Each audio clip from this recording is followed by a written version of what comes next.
Et là, c'est l'occasion de rencontrer des gens de l'extérieur et de parler en anglais et de s'entraîner à pitcher en anglais. C'est vraiment une vraie chance. Encore plus parce qu'on est coaché par des coachs en anglais et ça nous fait évoluer.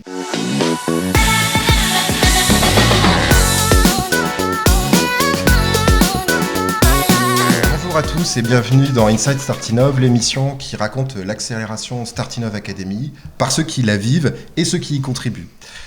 Aujourd'hui, à mes côtés, j'ai Sandrine, Rémi et David. Je vais vous demander de vous présenter, s'il vous plaît, qui vous êtes et puis quelle structure vous représentez au sein de l'accélération. Alors, on commence par les dames. Sandrine, à toi. D'accord, merci. Bonjour à tous. Donc, Sandrine Doyen, je suis chargée de mission au sein de la Technopole Grand Poitiers, une structure assez récente qui vise à accompagner des porteurs de projets. Donc, j'accompagne notamment Rémi. Et donc, cet accompagnement dure de 6 mois jusqu'à 2 ans selon les projets. Et je les accompagne sur toutes les dimensions, marketing, définition de l'offre, accès au marché et succès commercial et communication. Voilà. Merci Sandrine. Merci d'être là ce matin. De rien, avec plaisir.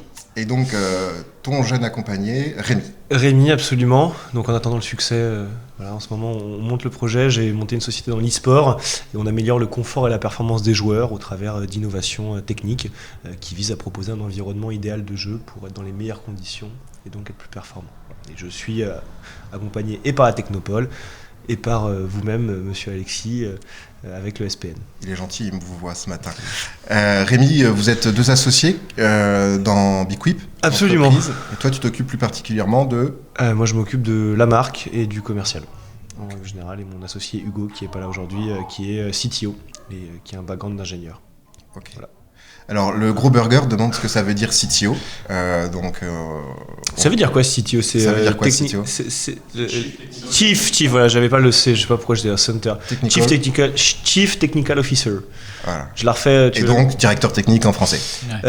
Directeur technique en français, mais nous, tu sais, on parle qu'en anglais, comme tu as pu le constater. Startup Exactement, ouais. Okay. Et toi, David? Yes, moi je travaille sur le projet Optimize. Optimize, c'est un projet qui vise à développer les soft skills pour tout ce qui est nouveaux managers, nouveaux chefs de projet. Pourquoi ? Parce qu'on s'est rendu compte qu'il y avait une corrélation directe entre les managers qui ont une forte soft skills et une équipe qui est performante et épanouie. Donc l'idée, c'est de leur orienter du contenu par rapport à leurs points forts et leurs points d'amélioration pour qu'ils puissent se former au quotidien sur ces compétences-là, pour ensuite améliorer les performances de l'équipe. Voilà, donc je travaille avec un associé qui s'appelle Cédric Quinault, qui n'est pas là aujourd'hui, qui travaille à l'INRIA. Et moi, je m'occupe plus particulièrement de la partie produit et lui plutôt de la partie commerciale et marketing.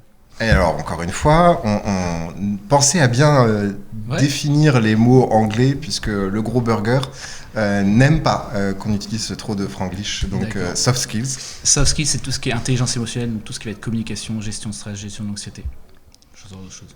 Voilà. Et donc pour les néo-managers, on va traduire pour le gros burger, pour les personnes qui accèdent à des nouvelles missions de management. Exactement. Est-ce que le gros burger va bien?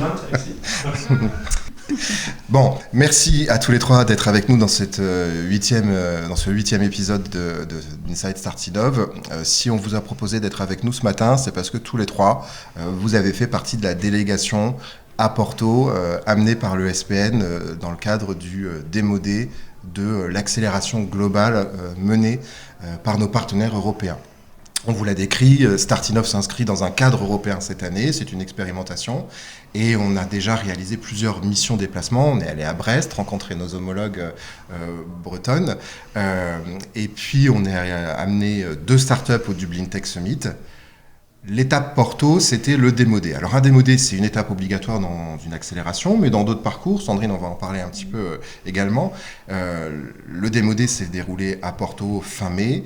On avait avec nous une délégation de 8 startups, de Technopole, donc Technopole Grand Poitiers et Technopole Recatech Grand Angoulême, et la presse. On a également amené la presse, 3 journalistes du territoire, pour... véritablement constituer une délégation importante, bien représenter la France et le pays Poitou-Charentes à cette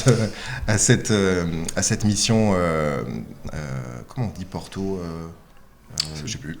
Cette mission portugaise, c'est ça que tu cherches? Portugaise, ouais, c'est peut-être plus simple. Ouais, okay. Voilà. Et voilà, donc ça s'est très bien passé, mais j'aimerais que ce soit surtout vous qui nous racontiez comment ça s'est passé, qu'est-ce qu'on y a fait, qu'est-ce qu'on en a tiré, Et je vais directement poser la question à Rémi. On commence par quoi? Le côté professionnel? On va surtout Ou parler du groupe? côté D'accord. professionnel, mais c'est vrai qu'il y a eu aussi des Porto moments... est une ville qui gagne à être connue en tout cas. Sympa. Voilà. Ok. Pour le professionnel. Pour tout. Ok. Porto, donc, écoute, je vais commencer par ce que j'en retiens, je pense que c'est le plus important. Super organisation, déjà, bien sûr. Super Airbnb, merci. Et pour l'aspect professionnel, on était donc dans le cadre du partenariat avec l'Université de Poitiers et tout un tas d'interlocuteurs, que ce soit institutionnels ou privés, qui nous ont jaugé pendant 2 jours sur la qualité de nos projets, donc comment ils se composaient et sur notre capacité à le présenter. L'objectif étant bien sûr pour n'importe quel porteur de projet à notre niveau, pourquoi pas de lever des fonds et de se développer. De ce point de vue-là, moi ça a dépassé mes attentes parce que j'ai été non pas confirmé dans ce que j'avais présenté, mais au contraire très challengé. Et challengé par des gens qui ont beaucoup de valeur. J'avais un jury qui était composé de Portugais, de Hollandais, il me semble qu'il y avait un Irlandais aussi, des professeurs ou des privés. Donc voilà, ça nous a permis, en tout cas moi ça m'a permis de revoir beaucoup de points de mon projet. Et c'est marrant parce que donc là on fait cette émission quelques semaines après, je crois seulement un mois. Et en un mois il y a eu quand même je sais pas si c'est un gros virage, mais en tout cas une grosse évolution entre ce que je présentais avant et ce que je suis en mesure de présenter et de mieux décrire grâce à Porto. Et pour aller même encore plus loin, ils ont réussi une autre phase de la mission qui était de se dire ok, est-ce qu'on est déjà prêt à rencontrer des VC, enfin des investisseurs potentiels pour éviter de devoir définir VC. Il y avait dans tout ce panel de monde des boîtes qui avaient déjà levé, donc qui peuvent être des prescripteurs ou des gens qui mettent en relation. Et il y avait en plus directement des gens qui venaient représenter des groupes d'investisseurs et donc avec qui on a commencé à prendre un premier contact. Voilà, c'est des processus qui sont longs, mais voilà, il y avait aussi bien le côté apprentissage que le côté opérationnel et on verra ce que ça va donner sur les prochains mois. Merci. Alors David, on retient 2 facettes des apprentissages, enfin de ce que retient Rémi de cette mission, le côté apprentissage, comment on progresse, et puis le côté professionnel, qu'est-ce qu'on va y gagner, qu'est-ce qu'on va en tirer. Pour Optimize, est-ce que tu as le même sentiment? Tout à fait. En fait, nous, la première journée, on l'a passé à faire que du coaching avec des coachs professionnels sur la présentation. Donc, ils ont revu avec nous la présentation à la fois sur le fond et aussi beaucoup sur la forme. Parce que c'était en anglais, donc on était dans des grandes salles, il y avait du monde en face, donc faut s'entraîner. Donc on s'est pas mal entraîné là-dessus, c'était super intéressant pour ça. Ça nous a vraiment fait évoluer notre pitch, clairement, on est beaucoup plus clair, nos idées passent beaucoup mieux. En anglais, tu l'as dit, c'est en quelque anglais, chose que en plus. Rémi n'a pas précisé. On vous a tous les projets plutôt, Ouais, tous les projets. on vous a fait pitcher en anglais. Parce que là, il est bilingue aussi, c'est ouais, pour ça. c'est ça. On passe notre temps entre Bordeaux, Poitiers, etc., Paris parfois, donc on parle beaucoup en français, et là c'est l'occasion de rencontrer des gens de l'extérieur et de parler en anglais et de s'entraîner à pitcher en anglais, c'est vraiment une vraie chance. Encore plus parce qu'on est coaché par des coachs en anglais et ça nous fait évoluer. Et ensuite la partie professionnelle, effectivement il y avait je crois 150, 200 personnes ou 250 personnes, donc c'est l'occasion de rencontrer des partenaires potentiels.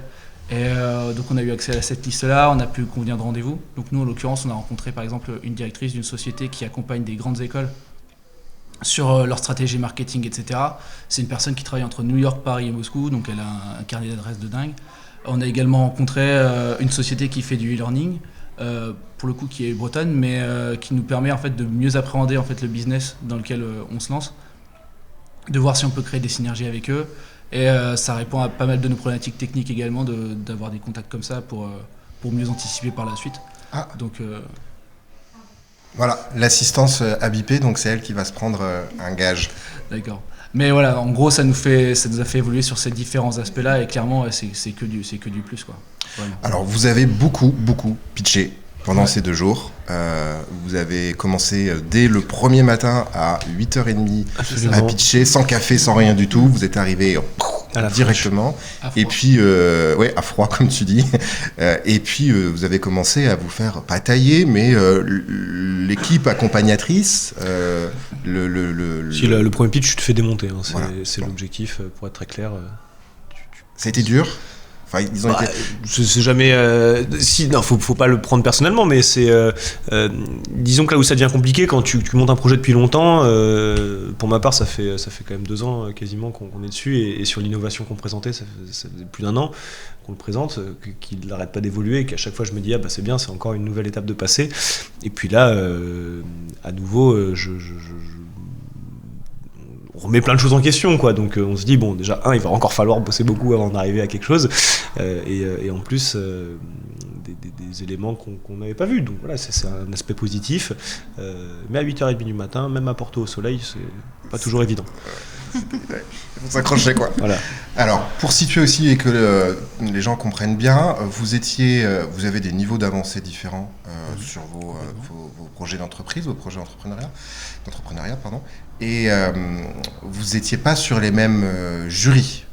Rémi, toi, tu avais un jury dédié à la santé, avec un niveau d'exigence assez élevé en termes de pitch, de maturité du pitch, de maturité d'éléments financiers. Par rapport aux gens qui étaient présents, voilà, le jury dans tous les cas était bienveillant. Ça c'est un point que j'ai pas donné au début. Il y avait quand même une bienveillance parce qu'on était dans un cadre universitaire et que l'aspect coaching, pour qu'il soit performant, il faut qu'il soit bienveillant. Donc ça c'est quelque chose qu'ils avaient mis en place.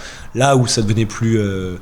il y avait plus de challenge, c'est qu'on était face à des gens qui portaient des projets qui étaient très matures.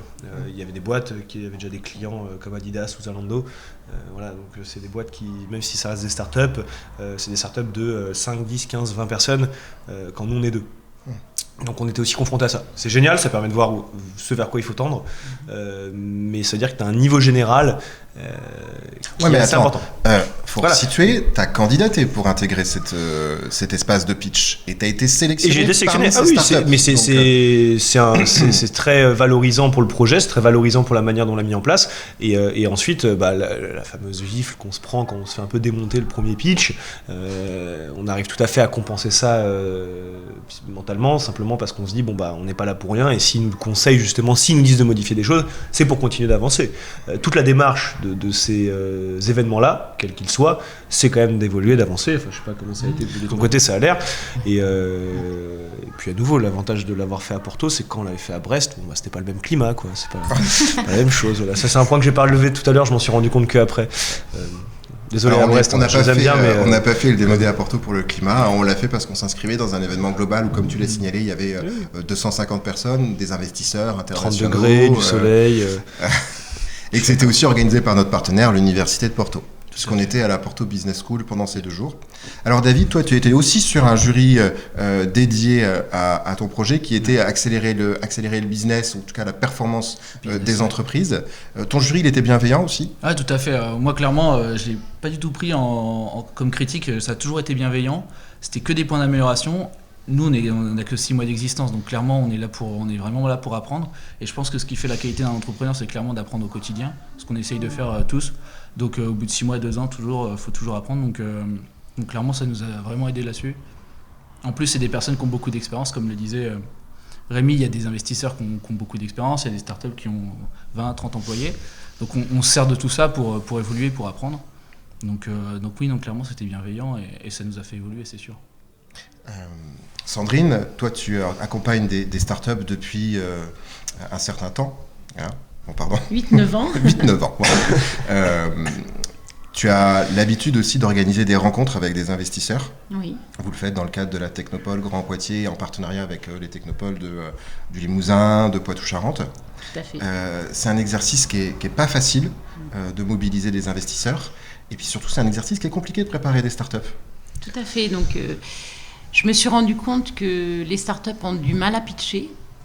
Elles ont du mal à valoriser leur discours, à le rendre clair. Parfois, on ne comprend pas donc, quelle est l'offre produit. J'ai assisté notamment hier à 3 vidéos pitch, dont une où je n'ai pas compris au bout de 2 minutes ce que faisait la startup. Donc en fait, c'est un exercice qui est extrêmement difficile de faire un discours cohérent, très clair, très valorisant en un temps très court. Et dans le cadre de l'accompagnement qu'on déploie dans la Technopole Grand Poitiers, effectivement, on a mis en place un parcours investisseur avec une formation et un entraînement à cet exercice de pitch. Donc là, j'ai vu Rémi pitcher à Porto et il avait pitché quelques semaines auparavant à Poitiers. Tout à fait. Donc il y avait eu un premier travail au mois d'avril. Et Porto, c'était donc fin mai. Donc j'ai vu la progression. Et puis là, il y avait une difficulté supplémentaire, c'est de pitcher en anglais. Donc, Absolument. Donc voilà. Et puis aussi, ce qui est challengeant, c'est que finalement, le regard bienveillant et professionnel des retours des différents interlocuteurs que vous citiez amène à faire évoluer le pitch. Donc même à la dernière minute, il faut faire évoluer le pitch. Et jusqu'à, 2h ou 3h du matin, vous avez retravaillé vos pitchs. Tu viens de me faire rappeler de ça. C'est vrai le premier jour, on a commencé à 8h30, on a fini à 3h du matin, après le dîner officiel, à modifier pour être prêt pour le lendemain matin, cette fois-ci à 8h. Bon, je sais pas pourquoi ils nous ont cramé cette demi-heure-là, c'était pas très sympa. À 8h du matin pour la présentation officielle. C'est vrai que c'était intense. C'était intense, oui. Alors, mais pour le parcours investisseur, pour l'avoir fait aussi, c'est vrai que la progression, au-delà de simplement la langue, il y a deux choses que je retiendrai. C'est le parcours investisseur, je suis désolé, je n'ai pas participé, mais était très orienté sur la levée de fonds, sur le VC, donc sur la présentation aussi commerciale, l'exit, le retour que va avoir un investisseur. Quand là, on était sur un événement qui était quand même assez spécialisé santé, ce qui, moi, me correspond bien, puisque mon projet vise quand même à travailler la condition physique des gamers, en règle générale, et que j'ai eu des retours très orientés sur le produit ou le marché à Porto. Donc en fait, cette double accélération, moi, en tout cas pour le coup, ces deux événements sont très complémentaires par rapport aux thématiques abordées. Alors, c'est vrai qu'on avait un événement qui était dédié à la santé, mais la DSA, l'Atlantic Digital Startup Academy, a ajouté des jurys thématisés pour que toutes les startups qui étaient présentes, donc 50 startups de la DSA, puissent avoir un jury qui corresponde à leur activité. D'accord. C'est pour ça que Yuto, l'Optimize, le potager d'à côté, Hichem avec Fragmos, vous avez tous pitché devant des jurys qui correspondaient à votre activité et puis aux attentes de ses partenaires. Oui, vous l'évoquiez, vous avez continué à travailler jusqu'à 3h du matin après le dîner officiel qui vous a peut-être paru un peu long d'ailleurs. Mais moi j'étais assez surpris par cette ferveur. Vous n'avez pas arrêté, vous avez été hyper sérieux. Qu'est-ce qui vous a mis la pression comme ça ? Déjà, je tiens à dire que je suis un peu déçu que tu sois surpris de ça de nous. Tu sais bien qu'on est des travailleurs invétérés. Tu l'as dit, on était à Porto, il faisait 30 degrés. Donc, oui, ça c'était bizarre. Qu'est-ce qui nous a mis la pression ? Non, mais clairement, tu as un événement comme ça qui dure une journée et demie, tu veux en profiter, quoi. Il y a toutes ces personnes-là, donc tu donnes le meilleur de toi et si on te dit quelque chose, tu fais évoluer, tu sais que c'est bienveillant et tu veux repasser pour réavoir d'autres avis et avancer de plus en plus, quoi. Donc, non, c'est juste de l'apprentissage, donc tu te donnes à fond pendant un jour et demi et puis tu profites une demi-journée derrière. Voilà, on savait qu'il y avait une demi-journée. Là, pour reprendre ce qu'il dit, je pense que quand tu montes un projet, le momentum, tu as toujours des moments dans lesquels tu es plus performant, plus productif que d'autres, parce que sur le coup, tu as été un peu inspiré. Ce qui était beau, c'était de se dire que là, on était à peu près tous inspirés par les gens qu'on rencontrait. Et donc, on s'est retrouvé dans une dynamique où tout le monde faisait fonctionner son cerveau. Ouais, tout le monde avait envie. Tous les startups avaient envie parce que tout le monde avait été challengé, quel que soit son jury, quels que soient les interlocuteurs.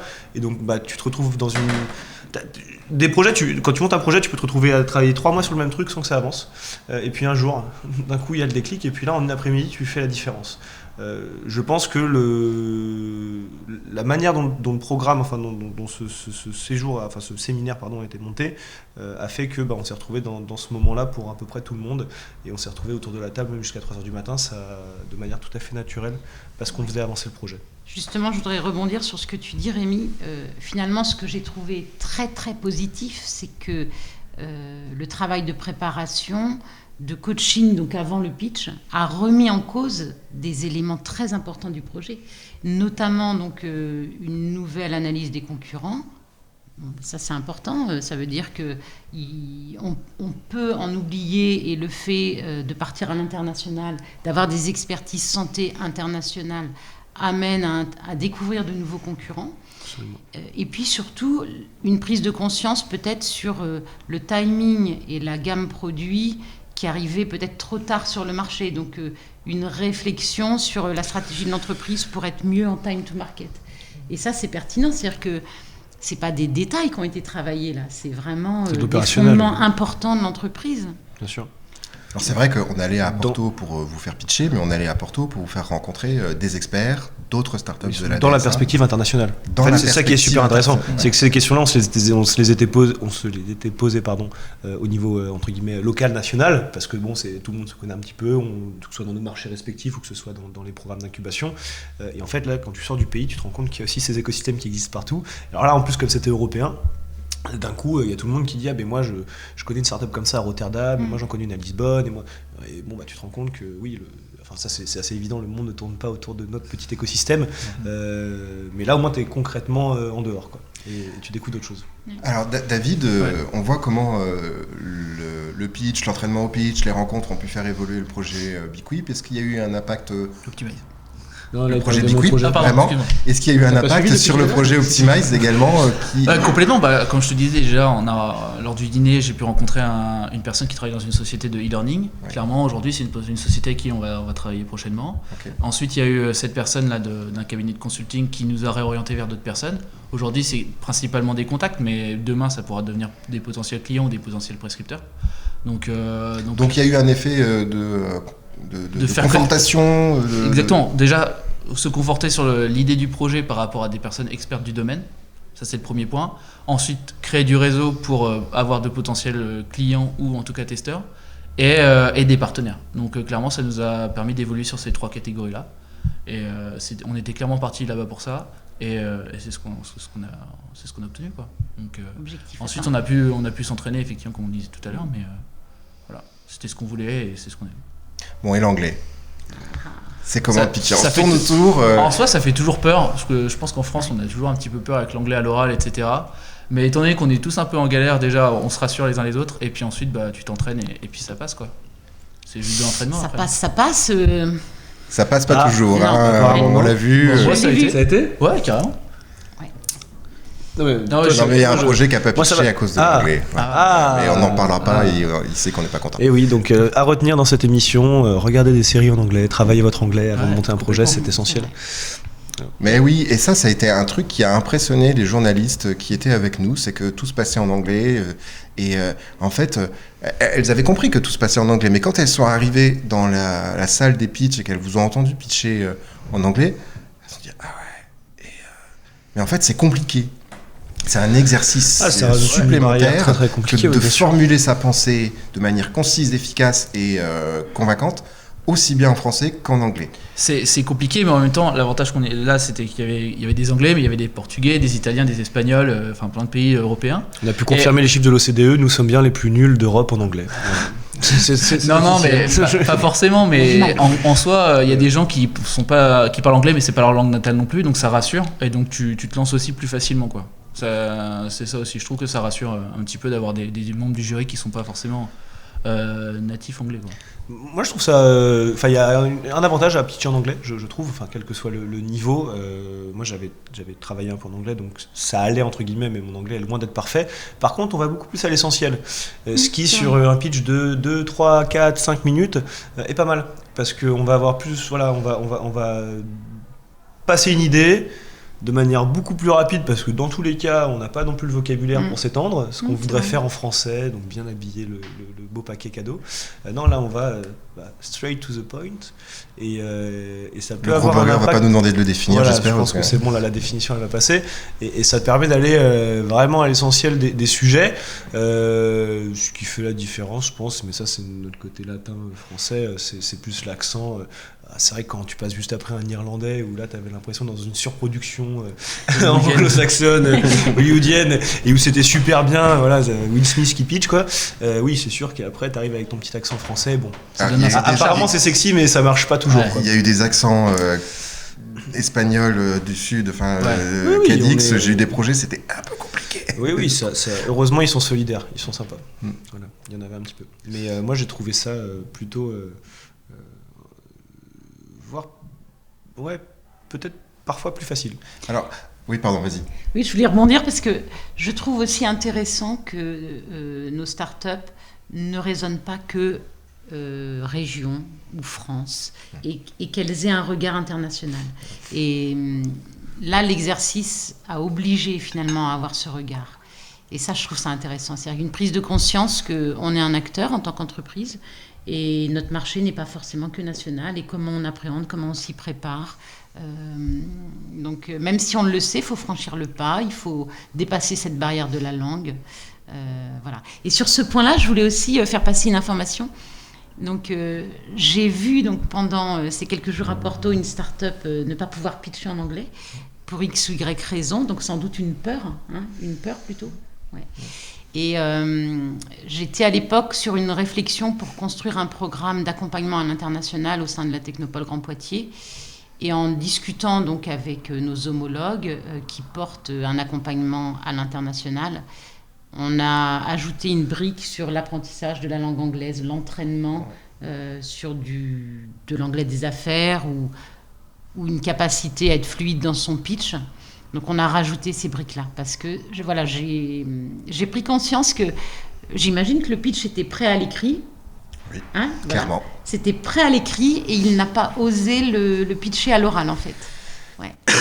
Donc, Sandrine, là tu parles du parcours Technopole. Qu'est-ce qui a, du coup je rebondis, qu'est-ce qui a amené la Technopole à se dire tiens, on va avec notre cluster numérique régional découvrir cette mission. Quels étaient tes objectifs toi en tant que Technopole Grand Poitiers? Alors moi j'en avais plusieurs en fait. Le premier objectif c'était donc de pouvoir suivre les startups que j'avais accompagnées dans le cadre de Startinov. Puisque le SPN m'avait sollicité, alors rafraîchis-moi la date, je sais C'était plus. en janvier, c'était au tout début de l'accélération, rencontrer tous les porteurs de projets, puis dresser une map des risques. C'est ça. Donc en janvier, j'avais audité très rapidement chacun des porteurs de projets pour essayer de vous guider sur les risques que j'entrevoyais, quelques forces qui me sautaient aux yeux et puis quelques faiblesses que je pouvais noter. Et Optimize, à l'époque c'était flou, très flou, donc en janvier. Ah oui, c'était le début. Donc ça c'est très agréable, c'est-à-dire qu'on voit le travail mené par Startinov et la progression des entreprises. Donc ça c'était important de suivre ces projets et de se dire tiens, vous avez évolué comment, quels sont vos besoins, vous en êtes où aujourd'hui. Et donc à Porto, là quand j'étais avec Cédric et que j'échangeais, j'étais ravie de voir le progrès accompli. Après, par rapport à Rémi, naturellement, j'avais envie de le voir pitcher à l'international et de me dire, est-ce qu'en complément de ce que propose Startinov, on doit nous aussi l'accompagner davantage sur cette dimension ou pas? Qu'est-ce que disent les investisseurs étrangers? Qu'est-ce que dit ce jury professionnel? Quel est le retour? Donc ça, c'était la partie, je dirais, accompagnement. Échange entre le travail mené par Startinov, le SPN, et puis les structures partenaires. Après, j'avais un autre objectif qui est vraiment lié à mon métier, là, le métier de l'incubation, puisque un programme m'était proposé pour que je puisse déjà échanger avec d'autres technopoles, mieux se connaître et puis partager les bonnes pratiques, notamment la technopole d'Angoulême, et puis l'incubateur de Brest. Et donc, dans le programme qui nous était proposé, il y avait la visite de l'incubateur de Coimbra. Oui. Instituto Pedro Núñez. Voilà. Et c'est un incubateur qui m'a sacrément impressionné, qui est ancien, qui est énorme, qui a vraiment un succès extraordinaire sur la conversion chercheur-start-up, qui est d'office orienté à l'international depuis des années. Donc le directeur est très impliqué au sein de notre fédération internationale qui s'appelle EBN. Donc c'était intéressant aussi d'échanger avec tous ces interlocuteurs pour se dire, là encore, ne pas rester dans notre petite région et de se dire, on est la Technopole Grand Poitiers. Oui, certes, mais quelles sont les bonnes pratiques ailleurs? Comment on peut travailler ensemble? Qu'est-ce qu'on peut apporter de plus à nos dirigeants? Alors c'est vrai que moi aussi j'ai visité cet incubateur l'année dernière dans le cadre du projet. Et on se prend une petite claque quand même. Ils sont excellents. Coimbra, c'est une ville de la taille de Poitiers, aussi bien en termes d'habitants qu'en termes de... C'est très proche en termes aussi de force économique sur le territoire. Tout à fait. Et, peu d'industrie. Peu d'industrie, une ville avec de recherche. De la recherche, un hôpital et une université assez forte.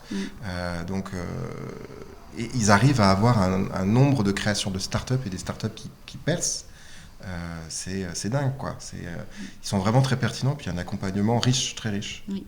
Et puis aussi, leurs locaux sont magnifiques. Donc, un incubateur où je pense que les porteurs de projets se sentent bien. On n'a pas eu l'occasion de le visiter, donc, tu sais. Non.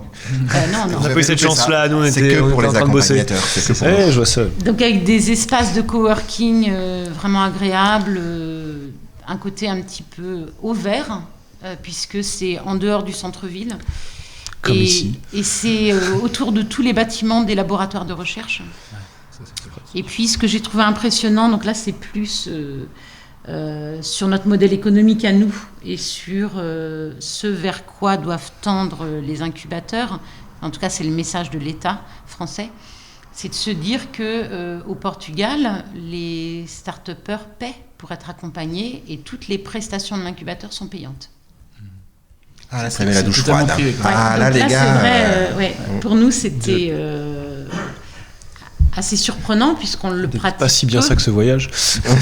Et ça marche puisque cet incubateur, ils ont 63 entreprises en résidence D'accord. qui payent. Ouais.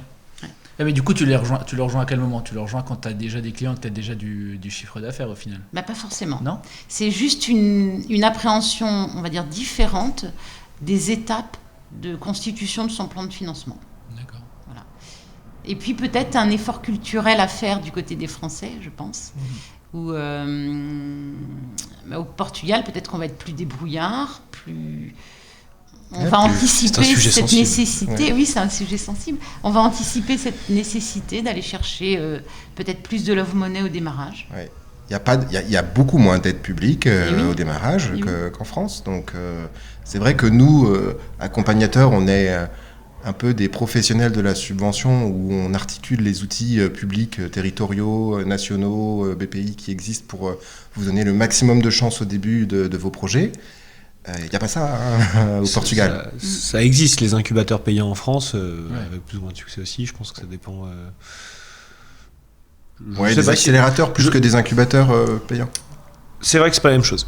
Mais en tout cas, des structures d'accompagnement Qui après, font il faut payer voir, un qui petit font peu. payer, ça existe. Je pense que là où ils doivent, de ce que vous dites, ils doivent y gagner, en tout cas à Coimbra, c'est le fait d'associer recherche et accélération. Clairement.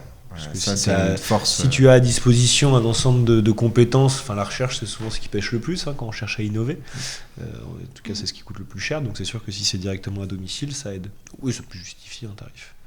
Donc voilà, en tout cas, ça c'était aussi l'objectif de la Technopole Grand Poitiers, de la Technopole Eurekatech, Ludivine Brulon qui était avec nous, c'était découvrir comment est-ce que des startups sont accompagnées sur le territoire portugais, échanger avec les pays qui étaient présents, donc on avait l'Irlande, le Royaume-Uni, l'Espagne, le Portugal et puis la France. Ça s'est plutôt bien passé, Sandrine, ça c'était intéressant. Ah, c'était riche, Ouais. c'était riche. Enfin, moi, je trouve ça vraiment intéressant là encore, de s'enrichir des pratiques des uns et des autres, et puis de co-créer et s'appuyer sur des partenariats, et puis aussi permettre à nos entreprises de bénéficier de ces partenariats. Oui, parce que là, on l'évoque, les partenariats, ils sont entre nous, on se connaît, tout ça, mais ils se font aussi maintenant entre les startups.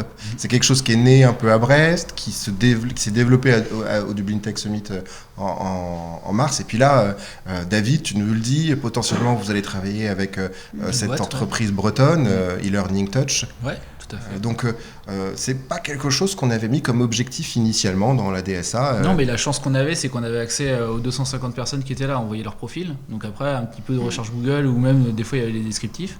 Tu regardes les potentiels profils qui t'intéressent, tu les mets tous dans une liste et après tu regardes les noms et tu les retrouves et tout de suite tu as les bons contacts, quoi. Donc c'est l'occasion, quoi. Faut sauter dessus.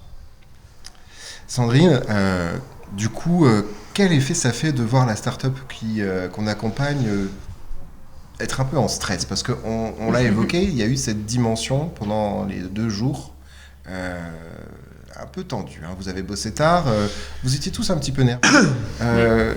Est-ce qu'on n'a pas envie de dire vraiment des stress, ça va bien se passer Moi, je sais que je suis pas trop de ce genre-là, je leur mets la pression jusqu'au bout. Ouais.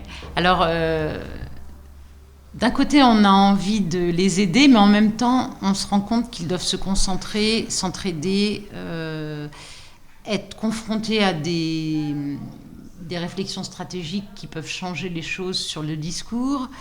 Et donc, on a aussi envie d'être en retrait pour les laisser progresser, phosphorer, gérer un peu ce moment. Mais en même temps, on a envie de les aider en se disant, bon allez, zen, ça dure 5 minutes, même si c'est en anglais, ça va aller. Voilà, donc c'est un peu difficile, on est entre les deux, on va dire. Mais après, je les ai vus beaucoup travailler et je les ai vus beaucoup s'entraider. Et ça, oui, c'est un point important.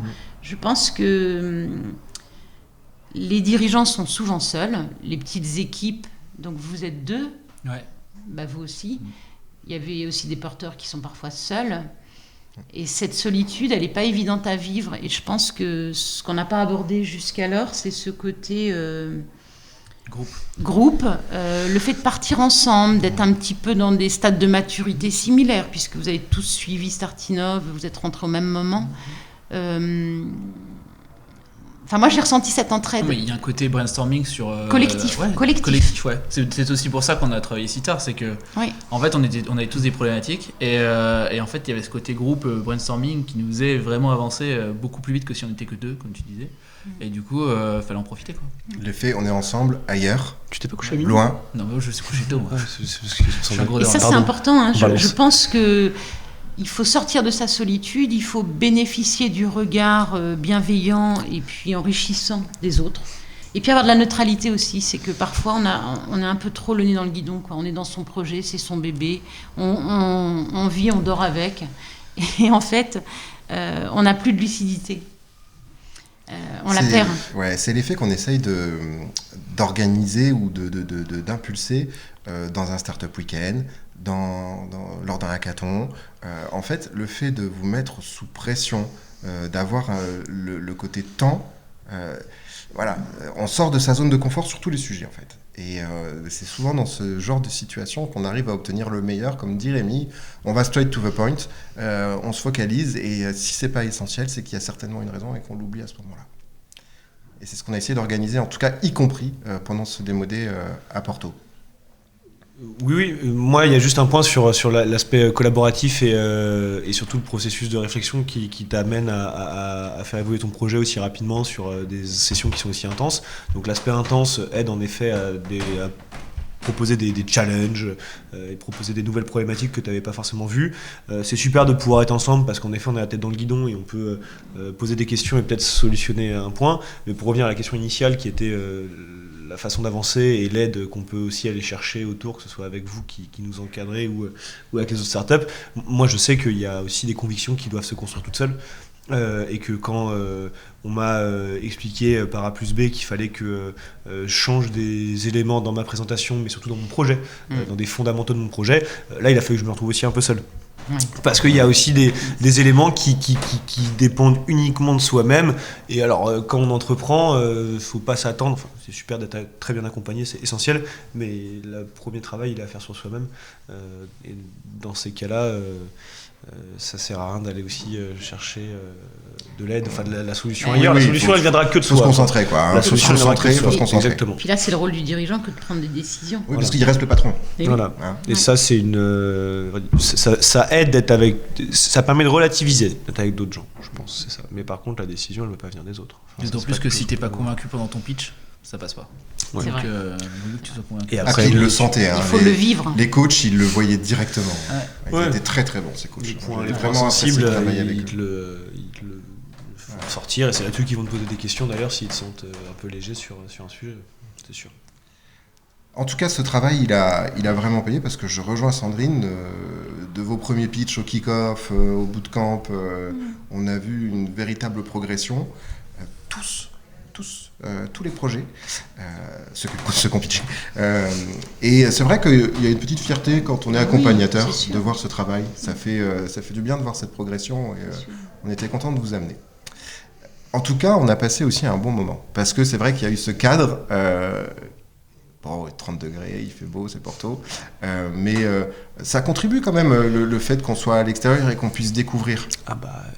Oui, le cadre contribue énormément, ça c'est sûr. Bon, le premier jour, on n'a pas vu le soleil, donc... Oui, c'est vrai que le premier jour, en fait, on vous a fait aussi travailler beaucoup parce qu'on vous a fait pitcher, enfin, on vous a fait raconter, c'était pas un pitch, on vous a fait raconter votre projet devant les journalistes qui nous accompagnaient.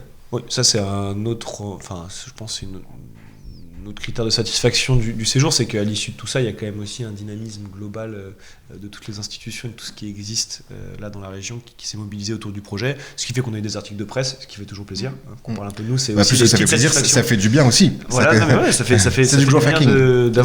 Exactement, mais puis même au niveau de l'ego personnel, enfin c'est toujours agréable de voir qu'on parle de notre projet, que des journalistes arrivent à le retranscrire correctement, c'est-à-dire qu'en plus on explique plutôt bien. Voilà, c'est un critère de satisfaction. Et après, au-delà de l'aspect journalistique, ce que je voulais dire sur l'organisation, le cadre, c'est sûr que quand tu es à Porto, qu'il fait beau et que c'était bien fait, quoi. On mangeait bien, on a été bien logé, on a eu l'occasion de visiter la ville. Voilà, c'est pas la même chose que quand tu fais des démo days sous la pluie, je ne sais pas où, on ne dira pas où. Il pleut pas en Poitou-Charentes. Voilà, exactement, il ne pleut jamais, c'est le microclimat. Là, le microclimat de Porto se prêtait tout à fait à... Ça nous a permis de bosser jusqu'à 3h du mat avec le sourire. T'en fais souvent des voyages avec des startups comme ça ? Non, pas très souvent. J'ai fait beaucoup de voyages et j'ai beaucoup travaillé à l'international dans mon passé. Mais partir avec les startups comme ça, non, pas souvent. Et je trouve que c'est très positif sur la dimension humaine. On apprend à mieux se connaître. Ça casse un petit peu la relation que professionnelle uniquement. Donc on apprend à se découvrir aussi sur un niveau plus personnel. Et ça, c'est enrichissant puisque ça crée un lien plus fort. Et puis, il y a de la convivialité, il y a de l'entraide. Enfin, je trouve que c'est des belles valeurs humaines que de partir en groupe comme ça. Toi aussi, t'es d'accord ? Ah, complètement. Un petit peu mode colo. À la fin, c'était pas mal. Ouais, le mode colo. Alors, la règle de tout déplacement à l'international, tout le monde vous le confirmera, c'est ce qui se passe à Porto, reste à Porto. En fait, non, c'est pas vrai.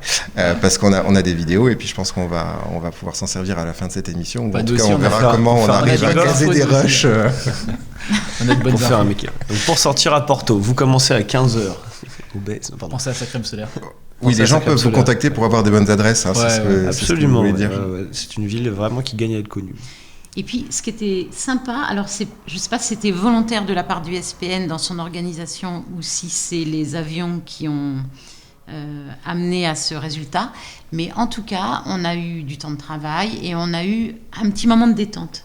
Et ça, c'est agréable. Je pense que voilà, ça permet ces moments de convivialité, ces moments de détente, du partage. Il faut savoir couper un peu de temps en temps, surtout après 48 heures intenses comme ça. Ouais. Et ça, c'était bien fait. Voilà. Je trouve que c'était bien fait pour ça. Et c'est la première fois qu'on arrive à caser ces quelques heures de détente après. Les avions nous y ont aidés, clairement, puisque le premier vol du vendredi au retour, il était pendant que certains continuaient à pitcher. Donc c'était pas possible. Alors on aurait pu trouver une autre solution, mais bon, on garde une nuit en plus et puis on repart le lendemain. C'est important pour la cohésion du groupe. Et oui. Et le collectif qu'on arrive à créer, on a déjà fait un épisode sur le sujet. C'est important qu'on arrive à conserver ça parce que ce démodé, il était important dans votre accélération, dans votre parcours, mais c'est aussi une étape.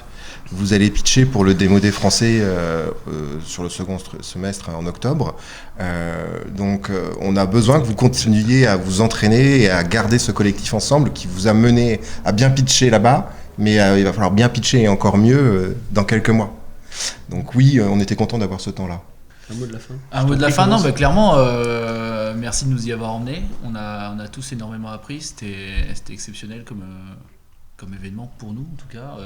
Moi j'ai encore plus nous parce qu'on était au tout début du projet quand on est arrivé à Startinov, mais on a vraiment eu l'impression d'être vraiment pris au sérieux et pas juste deux personnes qui travaillent dans un bureau. On est arrivé là-bas, on était un projet, on était une pseudo-entreprise. Une entreprise tout court. Oui, une entreprise tout court. Et du coup, voilà, on a gravi une vraie marche et voilà, on est pris au sérieux, on n'est pas juste deux personnes qui travaillent dans notre coin. Et ça fait plaisir. Et voilà, en plus, humainement, on a énormément appris, professionnellement aussi, donc tout bénef, quoi. Merci. Merci à tous les trois. Et c'est pas une rumeur, on mange que de la morue au Portugal. À Porto. Je voulais le dire. C'est pas vrai, on a découvert un truc, tu sais, la Francesina. Oui, c'était le truc. On va pas finir sur un truc aussi négatif. À tester. Bon, testez la Francesina à Porto. Merci à tous et puis on se retrouve prochainement pour un nouvel épisode de Inside Startinov. Au revoir. Merci. Salut. Okay.